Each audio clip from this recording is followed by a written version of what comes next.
নমস্কার সম্মানিত শিক্ষক এবং শিক্ষয়িত্রীগণ, আমি অমিত দাস। আমি আপনাদেরকে আমার ইউটিউব চ্যানেলে স্বাগত জানাচ্ছি।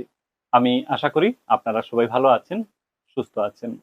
দেখুন, ছাত্রছাত্রীদের অনেক প্রকারের আইডি থাকে।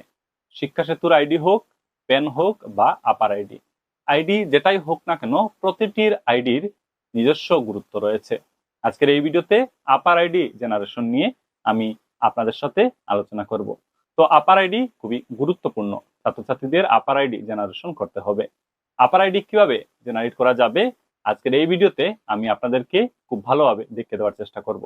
যে সকল ছাত্রছাত্রীদের এখনো পর্যন্ত আপার আইডি জেনারেশন করা হয়নি, সেই সকল ছাত্রছাত্রীদের আপার আইডি জেনারেশন আপনারা কিভাবে করবেন, স্টেপ বাই স্টেপ সম্পূর্ণ প্রসেস এই ভিডিওতে জানতে পারবেন। স্কুল পর্যায়ে যখন আপার আইডি জেনারেট করার কাজ করবেন, এই ভিডিও আপনাদের অবশ্যই কাজে লাগবে।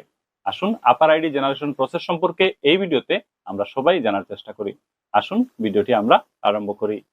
প্রথমে ইউডেস প্লাস পোর্টালটি খুলতে হবে। আমি আপনাদের সুবিধার জন্য এই ভিডিওটি ডেসক্রিপশনে ইউডেস প্লাস পোর্টালের লিংক দিয়ে রেখেছি। আপনারা লিংকে ক্লিক করে সরাসরি ইউডেস প্লাস পোর্টালটি খুলতে পারবেন।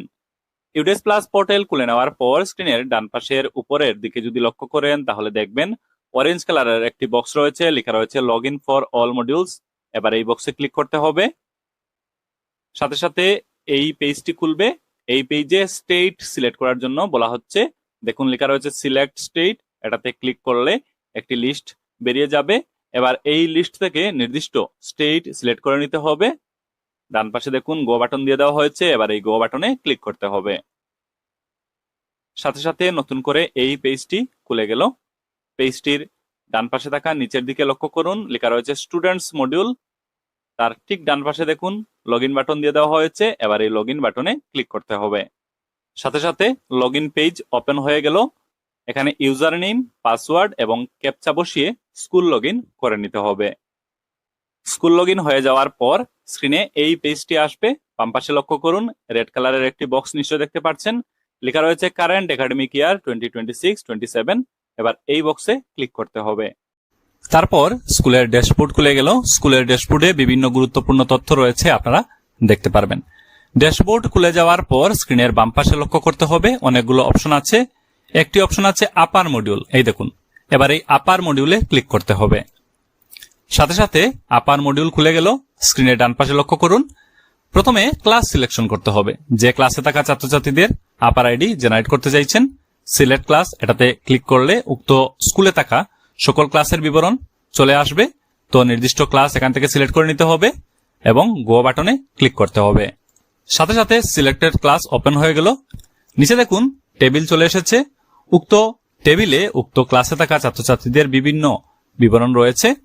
বাম পাশের প্রথম কলাম যদি লক্ষ্য করেন, বেসিক ডিটেলস রয়েছে, যেমন স্টুডেন্টের নাম, gender, date of birth, mobile number. আর লাস্ট দুটি কলাম খুবই গুরুত্বপূর্ণ, বিশেষ করে স্ট্যাটাস কলাম যদি লক্ষ্য করেন, তাহলে দেখতে পারবেন কোন কোন স্টুডেন্টের আপার আইডি এখানে জেনারেট হয়ে গেছে, সেগুলোর তথ্য আছে। জেনারেটেড আপার আইডি এবং কবে জেনারেট হয়েছে এগুলোর তথ্য এখানে আপনারা পেয়ে যাবেন। তো এবার এই লিস্ট থেকে খুঁজে নিতে হবে যে স্টুডেন্টের আপার আইডি আপনারা জেনারেট করতে চাইছেন।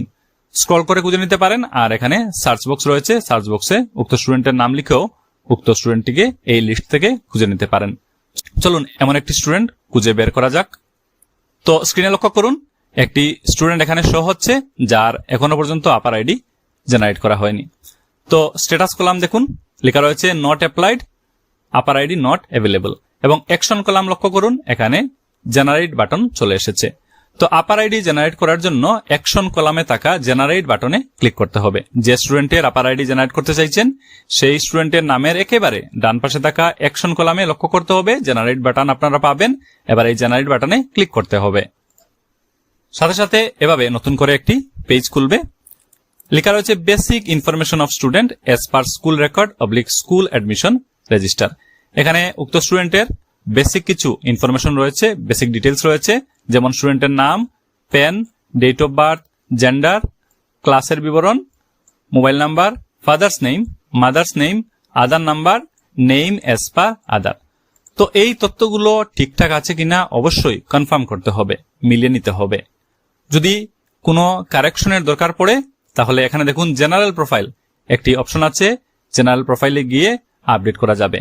আর যদি দেখা যায় সবকিছু ঠিকঠাক আছে, এভাবেই রেখে দিতে হবে। নিচে দেখুন লেখা রয়েছে কনসেন্ট। তো আপার আইডি জেনারেট করার জন্য একটি কনসেন্ট ফর্ম ফিল আপ করতে হবে।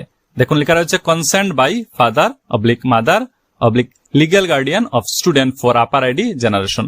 তো এই যে কনসেন্ট ফর্ম, এই কনসেন্ট ফর্ম ফিল আপ করতে ফাদার বা মাদার বা লিগ্যাল গার্ডিয়ানের কিছু তথ্য লাগবে। কি কি তথ্য লাগবে আমি বলে দিই।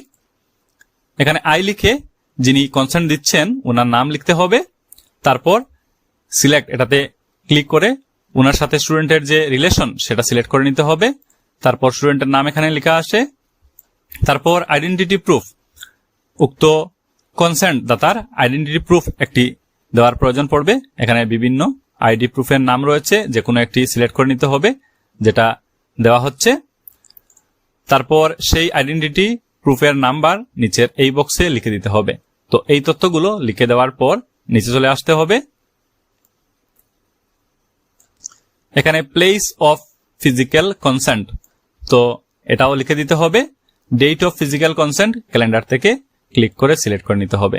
তারপর consent by head of the school, এখানে দেখবেন সবগুলো ডিটেলস ফিল আপ করা আছে, এভাবে রেখে দিতে হবে। এবং সব তথ্যগুলো লিখে দেওয়ার পর নিচে চলে আসতে হবে। দেখুন সাবমিট বাটন দিয়ে দেওয়া হয়েছে। এবার এই সাবমিট বাটনে ক্লিক করতে হবে। সাবমিট বাটনে ক্লিক করার সাথে সাথেই উক্ত স্টুডেন্টের আপার আইডি জেনারেট হয়ে যাবে। তো সম্মানিত শিক্ষক এবং শিক্ষয়িত্রীগণ, এই হলো আপার আইডি জেনারেশন প্রসেস। আমি আজকের এই ভিডিওতে আপনাদেরকে সম্পূর্ণ প্রসেস খুব ভালোভাবে বুঝিয়ে দেওয়ার চেষ্টা করেছি। স্কুল পর্যায়ে যে ছাত্রছাত্রীদের এখনো পর্যন্ত আপার আইডি জেনারেট করা হয়নি, আশা করি এই ভিডিও দেখার পর আপনারা কাজগুলো করে নেবেন এবং কাজগুলো করতে আপনাদের অবশ্যই সহজ হবে। তো ভিডিওটি আর বেশি লম্বা করব না, ভিডিওটি দেখে নিলে সবার সাথে এই ভিডিও অবশ্যই শেয়ার করবেন। আপনারা সবাই ভালো থাকুন, সুস্থ থাকুন, কথা হবে পরের ভিডিওতে। ধন্যবাদ।